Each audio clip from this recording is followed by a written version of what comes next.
High বন্ধুরা, কেমন আছেন? আশা করি সকলেই ভালো আছেন। তো আজকে আমি আপনাদেরকে বানিয়ে দেখাবো Mumbai style road side Puri ভাজি।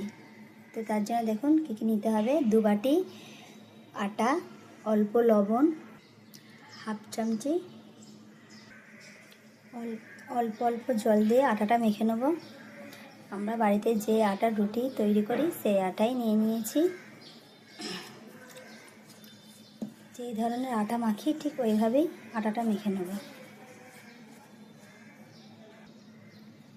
আপনারা চাইলে এখানে তেলের ময়ান দিতে পারেন পুরিটা খাস্তা হওয়ার জন্য, কিন্তু আমি তেল খুব একটা পছন্দ করি না, তার জন্য আমি দিইনি। কিন্তু দোকানে এখানে তেলের ভালোভাবে ময়ান দেয়। হয়ে গেছে, আর এটা এক সাইডে রেখে দেবো 5 মিনিটের জন্য ঢাকনা চাপা দিয়ে। ঠিক দেখুন এই ধরনের 2টো মিডিয়াম সাইজের আলু সিদ্ধ ছাড়িয়ে নেব। আপনারা চাইলে তো আরও একটা আলু নিতে পারেন যদি আপনাদের রান্নাটা একটু বেশি থাকে।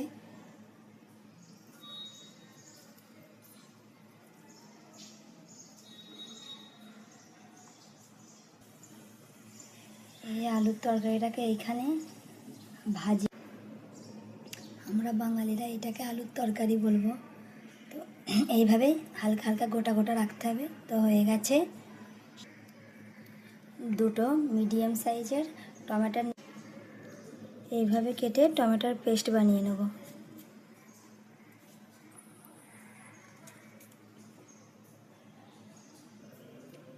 কাটা হয়ে গেছে, কড়া গরম হয়ে গেছে। এবার দিয়ে দেবো 2 চামচে সর্ষের তেল।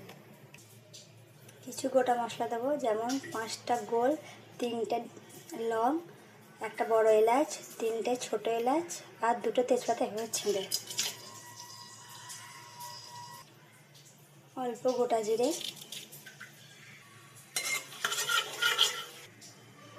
অল্প আদা বাটা, গুঁড়ো মশলা, লবণ, হলুদ, লঙ্কা, ধনে, জিরে। দিয়ে দেবো টমেটোর পেস্ট, ভালো করে মিক্স করে নেব। আপনারা চাইলে এখানে হিংটাও দিতে পারেন, আমি হিংটা খুব একটা পছন্দ করি না, তাই আপনাদেরকে দেখিয়ে দিই। আমি যে মশলার সঙ্গে ধনে গুঁড়োটা নিয়েছিলাম না, তো ওটা ধনে পাউডার না, এইভাবে হাতে করে কুটে নিয়ে দিয়েছি ওতে। এইভাবে দিলে গিয়ে টেস্টটা খুব ভালো হয়। গা দিয়ে তেল ছাড়তে আরম্ভ করে দিয়েছে। এবার দিয়ে দেবো আলু, ভালো করে মিক্স করে নেব মশলার সঙ্গে। দিয়ে দেবো জল 1 গ্লাস মতো, 4টে কাঁচা লঙ্কা, অল্প কস্তুরি মেথি, অল্প গরম মশলা, অল্প ধনেপাতা কুচি দিয়ে ভালো করে ফুটিয়ে নেব। উঠে গেছে, এটা ঢাকনা চাপা দিয়ে 1 মিনিট রেখে দেবো। হয়ে গেছে। এই সময় কিন্তু আপনারা আপনাদের হিসাবে লবণ ঝালটা দেখে নেবেন। এতে ঝাল বেশি খায় না। তো এবার বন্ধ করে দেবো গ্যাসটা। ঠিক এই ধরনের ছোট ছোট লেচি কেটে নিতে হবে। এবার এইটাকে বেলে নেব। সবকটাই বেলা হয়ে গেছে। এখানে আমি রিফাইন তেল নিয়েছি, তেলও গরম হয়ে গেছে। এক এক করে ভেজে নেব। দেখুন কত সুন্দর পুরিগুলো ফুলেছে, একদম লাল লাল